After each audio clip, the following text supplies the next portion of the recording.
So I obviously have to explain my breakdown video. Basically, like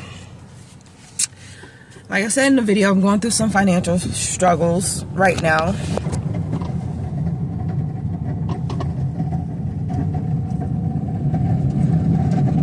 What the heck now? What now?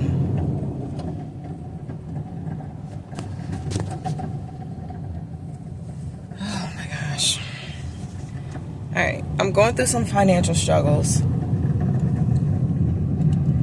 And it's been really rough. And it's like everything's coming down at one time. So I've been pawning my guns like once a month for like the last few months, since like February. It's May now. I don't even know if I can drive my car right now. This is ridiculous. For the last few months, I've been pawning my guns, and I worked hard to get my guns. You know, I fell in love with guns after I got out of the military.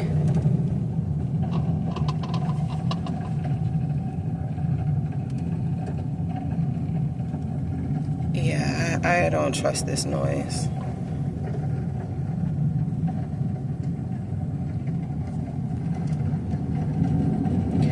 But, alright, let me just hurry up and do this video so I can be free to call someone if I break down. Yeah, so basically, I worked hard to get my guns, and I fell in love with guns from being in the military. So, and my car is not in the greatest condition. It's very old, and I'm working towards getting a new one. So when I get on the road, it's going to be loud. And I don't know if you guys will be able to hear me, but I'll really do the video if I have to. But anyway, so I fell in love with guns. I ended up buying way more than what I needed or whatever, but I loved each one of them equally. Like, I love those guns like I love my children. And it's just the fact that I thought last time was going to be the last time I had to pawn my guns. Like, I did not think for a second that I would have to do this again. And then earlier this month, or last month, no, it was earlier this month, I lost my job. So I've literally been like trying to skate by and trying to live, trying to survive. I started another job. And I really hope I don't break down crying, because I just put my lashes on and I'm like out in public right now. So I started another job, like literally as soon as I got let go of my other job, I found another job literally the same day. Like 2 hours later, I was already hired somewhere else, right? And that's because I was already looking, because that job really wasn't serving me the way I needed it to serve me. So I was already looking to leave the job, but the job kind of cut the job short before I was prepared to actually walk away from it. So because of that, obviously there's a few weeks of no income coming in. And the fact that I'm already 2.5 months behind on my rent from the last job that I was terminated from, I was already behind or whatever. So I was trying to catch up, and my landlord, he's been so nice, so sweet. He's got me on this payment plan, and so I've been paying weekly, basically more than what I could afford to pay. I've been paying weekly, trying to basically stay afloat. And so and this is ridiculous. Like, saying the situation out loud, it really just like makes you think, like, what the heck, girl? Like, anyway, so I've been paying weekly. Like, basically the job that I was on, it was only paying me $500 a week, and I was paying it was paying me like $580 a week, you know. So I was basically giving the whole $500 to my landlord every single week. And I was telling my job, you know, like, I need more hours, and they hired me for full-time. Full-time would have gave me at least like $750 a week or so. So I was working towards full-time. I was trying to be full-time, and I kept asking them. They kept denying me. So I was like, okay, well, it's just time to find something else, right? So I started looking for another job. I was interviewing. I was looking for a night job to supplement what I had. Like, I was just looking. I was desperate. I was just applying any and everywhere that I could. So I had a couple of interviews lined up. One job said, oh yeah, we'll hire you, and it was supposed to be a night job. And then 2 weeks went by, and I didn't receive any word from them. I kept calling them, kept trying to get in touch with the store manager. He was never available. So I was like, all right, whatever. I'm just keep pushing, right? And this whole time, my landlord is trying to increase my weekly amount to $750. And I told him, I said, look, I'm only making $500 a week. I can't give you $750. I can't give you what I don't make, right? So I was like, if you could just hold on, and because I'm job searching, I'm like, if you could just hold on until I get a second job, or until I get a different job, or until I go full-time with my job. It shouldn't be that long. If you could just hold on, I'll make sure that you can get the money that you're looking for. And he's working with me, and he's like, okay, well, I need at least $600. Now, mind you, I just told you I was only making $580 a week. So luckily, the guy that I'm in a relationship with, he's such a sweetheart, and he's looking out for me the best that he can. But mind you, we just started dating. Like, this is only our second month together. And when I met him, he has his own debts and responsibilities and everything, but you just can't help who you fell in love with, right? Like, God sent this man to me, and I know he did. And right now, we just have to struggle through what we have to struggle through and get through this, and eventually we can combine our incomes and make it work together, you know, fight together, whatever. But right now, we just have to, there's steps before we can do all of that, right? So we're just trying to get through those steps. So because I met him or whatever, he was helping me out. So eventually I was able to get my guns out of storage. From the last time I was short on rent, and I had to pawn my guns to pay my rent. And mind you, this is a weekly basis, $600 every single week. I was only making $580. So now that I lost my job, I don't have anything. Like the last 2 weeks, well, the week before last, I had my final full check, my final $580 or whatever. So that was easy to pay. And plus, the following week, which was last week, today is May 22nd. So last week, I got my final paycheck, period, which was short by like a day and an hour, right? So it was only like $400 and something. So luckily my boyfriend, he came up with $300. He was like, I'll give you $300 and you just pay the other $300, and that makes the $600 for this week, or for last week, right? So that's what we did. So we've been trying to figure out something for this week. Today is now Friday, so the landlord is expecting a payment today.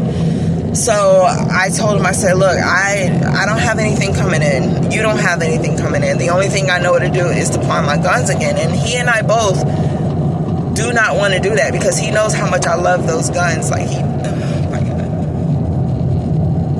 I really don't want to cry right now. We both know how much I love those guns.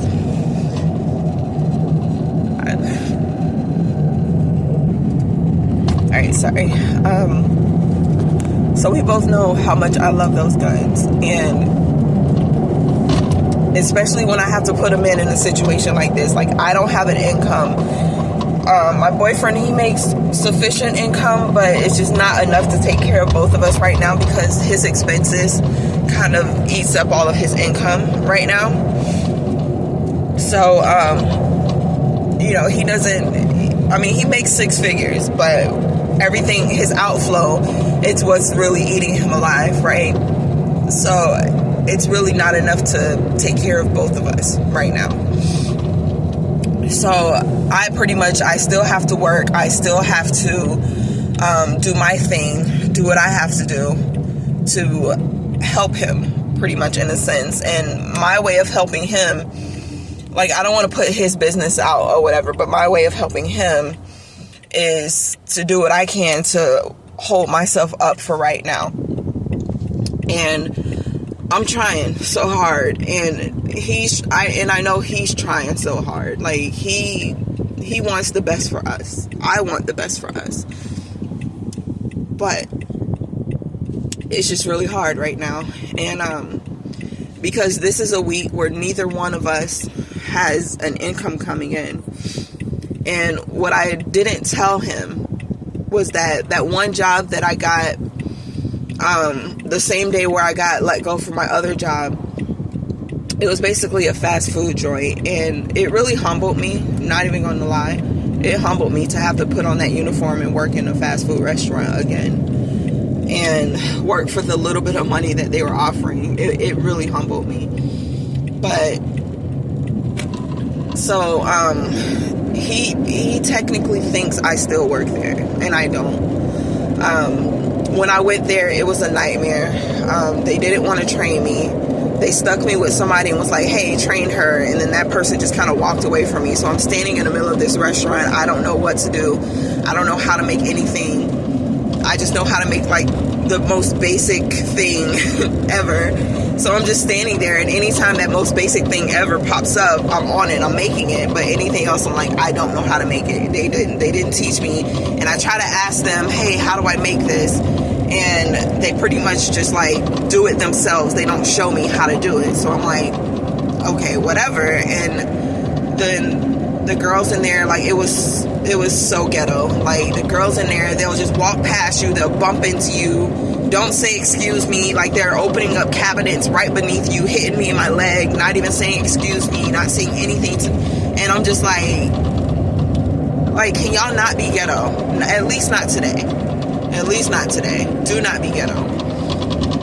So it was just horrible. And that was the first time I've ever gotten a job. And on the first day, I was not excited. Like, I was excited going there, but once I put that uniform on, it kind of humbled me a little bit, and I was not excited anymore. But the fact that I actually left that job crying in tears because I did not want to go back there. And my boyfriend, he stayed the night at my house, and he was supposed to leave that day. He wanted to go to the gym that day. And he was going to leave, and he was going to stay on his, because he stays like maybe an hour away from me. So he was going to stay on his side of town or whatever. So I begged him. I was like, please, just don't, like, please be home. Please be home when I get there. Just don't leave. Don't leave. So he stayed, and I really wanted to walk off, but because of him, he was like, this is something we have to do. Just stay there. Work it out or whatever. I'll be here when you get off or whatever. So because he made the sacrifice and stayed for me, I made the sacrifice and stayed for him. And I finished the shift. It was hard, but I finished it. Like, I wanted to walk off that job so bad, but I finished. And I told them straight up, and I was like, if I come back to this job, then that means I'm desperate.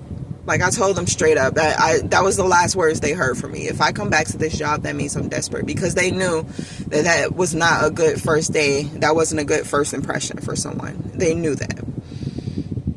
So, next thing you know, like, I went home, and I basically just, like, fell on his chest, and I just cried to him, and I was like, please don't make me go back.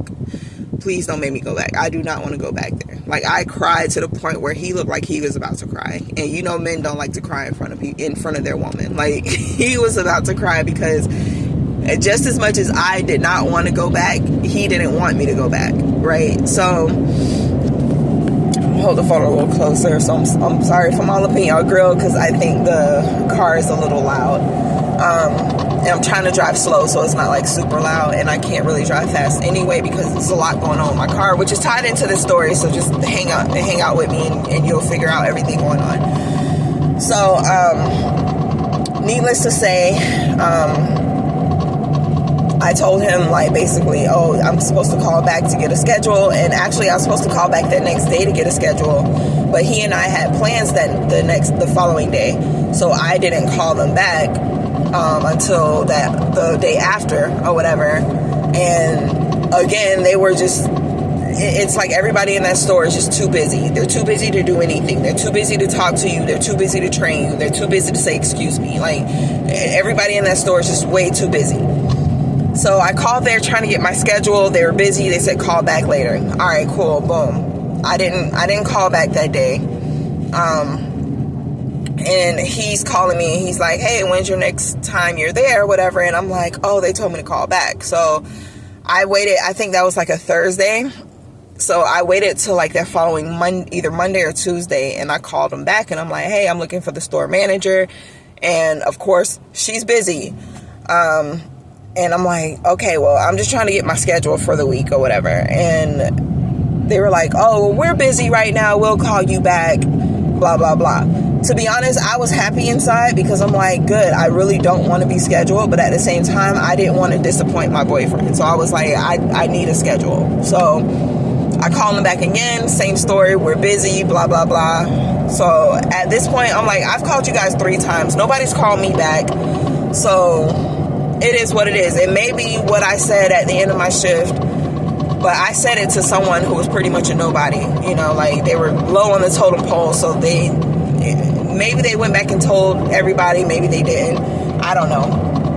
But at the same time, I'm like, that job was just not for me. Like, I don't have the temperament. I just couldn't. Like, I can't do it. I really couldn't. So I made up a schedule for my boyfriend to know, and I was like, oh yeah, I go back on this day, I'm working these days, I'm off on these days, you know, I made up something. And on the days where I told him that I was working happens to be on the days that he was working, so I knew he was at work, but usually we'll text each other all day or whatever, so like, I'll intentionally not text him back to back, like I'll take a little bit of time before I text him again, you know, and it killed me to do that because I love answering him like right away. So it killed me to do that. But to this day, he still does not know that I don't work there. So, basically,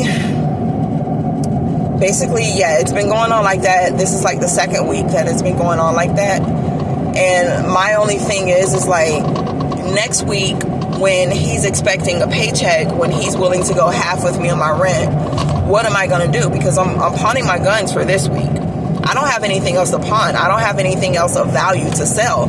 So what am I going to do next week when he's expecting me to have $300 and I don't have it, right? And he's going to be like, well, didn't you get a paycheck from your job? Like, didn't you work? And I don't know.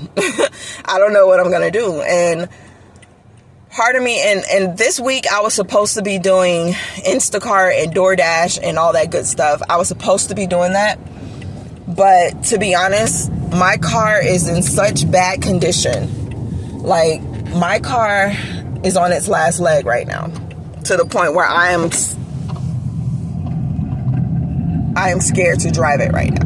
That's why I keep pausing and like listening for it, because I don't want my car to break down and I'm like way out here and my boyfriend lives an hour away, right?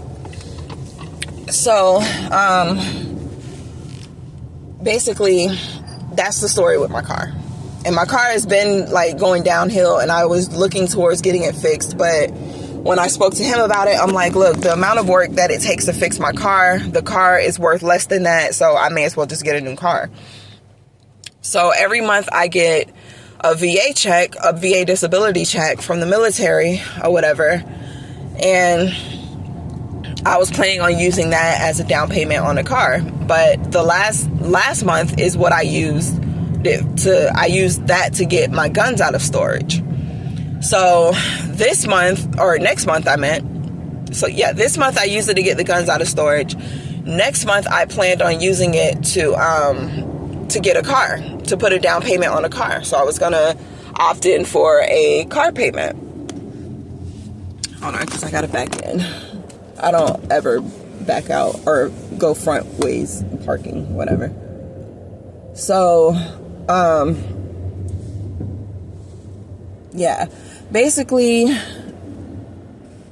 yeah, that's pretty much the story with my car, right? My car is on its last leg. It's pretty much pointless to keep driving this car, so that's why I can't do Instacart and DoorDash and stuff like how I was doing it. And that's how I was going to make the $600 to pay my rent this week, but unfortunately I was unable to do that. So now I have to pawn my guns. So now next week, I don't know, because he's going to have a paycheck and I'm not going to have a paycheck. So I got to basically come out and tell him that I lied to him. And I don't know. I don't know how I'm going to do that. But I'm trying to basically like earn enough money. Like right now I have like $150. And if I can get extra money for my guns, I'm going to put that with the $150. So I could tell him, like, I don't know. And basically I have to lie to cover up my lie, which I hate doing that because we have that relationship where we just don't lie to each other, right? So I don't want to be the one lying. So basically that's where I am right now. And that's my financial situation. I'm working with different programs. I'm trying to work with the VA so that I can get some housing assistance. I'm trying, right? I'm trying. And the fact that, you know, I have a boyfriend and stuff, and my boyfriend makes 6 figures and I'm struggling like this. He's trying as well. Like, this man will literally spend his last on me. Like, he will literally spend his last on me. But he just doesn't have it like that either. We've already explored the avenue of us getting a place together. But right now he doesn't make enough to maintain a place. So, well, he makes enough, but he, like I said, his outflow is almost just as big as his income, right? So, yeah, so he helps me when he can. Like, he'll randomly send me money and say, hey, make sure you eat, because he knows everything that I have coming in has to go right back out to pay this rent. And he's helping me as best as he can. Like, any space where he could see he could fit in, trust me, he is filling that space, right? So, now I'm here at the pawn shop, and I got to get rid of my guns. And yeah, I cried like a baby because I've grown really attached to those guns. Like I've grown really attached to them. I love my guns. Like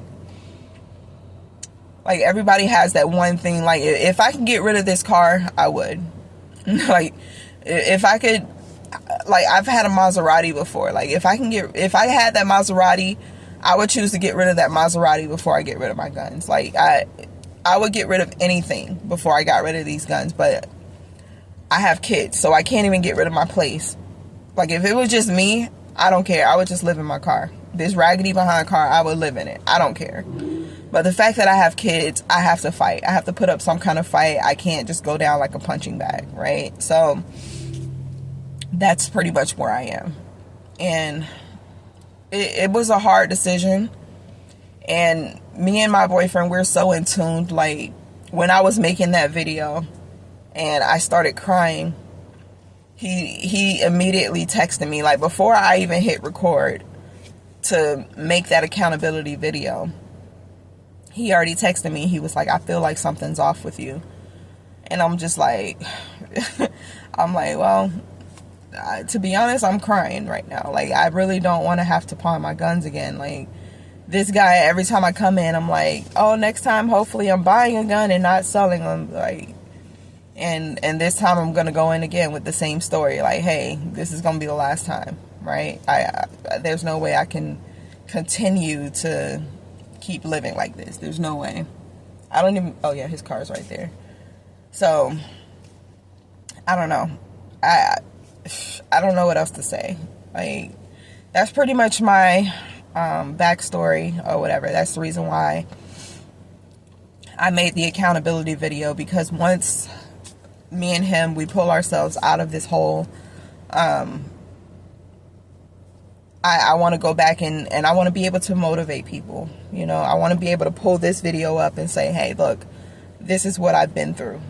And I haven't even made a video on the things that I've been through before I even met this man. Like, and I plan on doing that as well. Like, every week I just want to put out a video of my struggles, so that way when I make it out, I'd be able to go back and motivate other single moms, motivate other young couples that are struggling, motivate younger people who are married and struggling. You know, like, I want to be able to motivate people. I want to be able to pull these memories back up.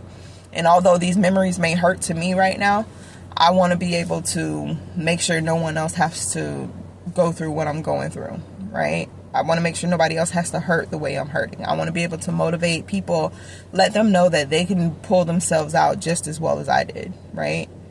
So that's the gist of my story.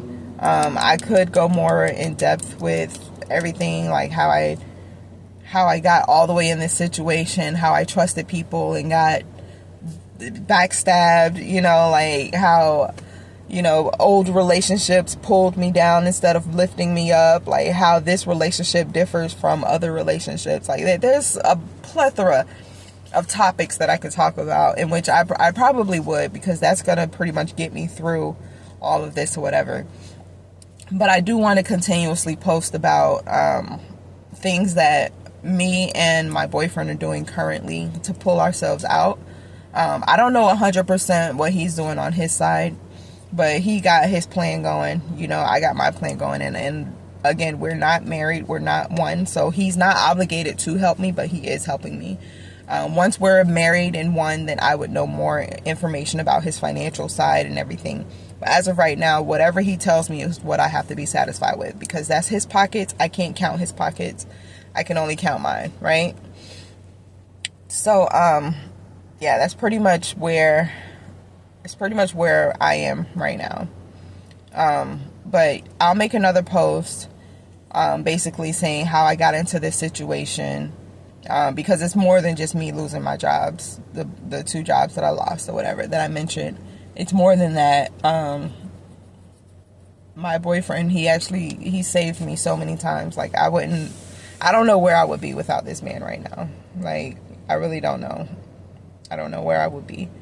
But I do want to make a video on how I know that he is called by God to come to me, and how I was called by God to come to him. Because that's a very interesting story, by the way. So I want to do that video. I want to do the video how I got into this situation. I want to do a video saying my plan to get out of this situation. I want to do a couple of back videos about prior situations that I've gotten into that probably would have been motivation for me not to be in this situation now, but it is what it is. We all make stupid decisions. And I, for one, like I told my boyfriend, I do not make great decisions under stress. And because of that, I kind of put myself into this situation, which is very, very, very hard to dig myself out of. Because imagine being 2.5 months behind on rent. Your car is on its last leg. You need your car to get to work, to make the money, to pay the rent. So, yeah, imagine being in that situation, right? So, stress has put me in a very bad position, and I'm doing what I can to get out of it. Of course, I would love a blessing right now, but I'm not walking around with my hands out. If God wants to bless me, God is going to bless me. I'm not going to say if he wants to, but if God is going to bless me, he's going to bless me, right? So that's all I got for right now. I've already done my 30 minutes. I'm at the pawn shop. I'm going to go get this handled, probably come back to the car, cry a little bit, and then I'm going to head home. So, on that note, you guys stay blessed. Talk to you later.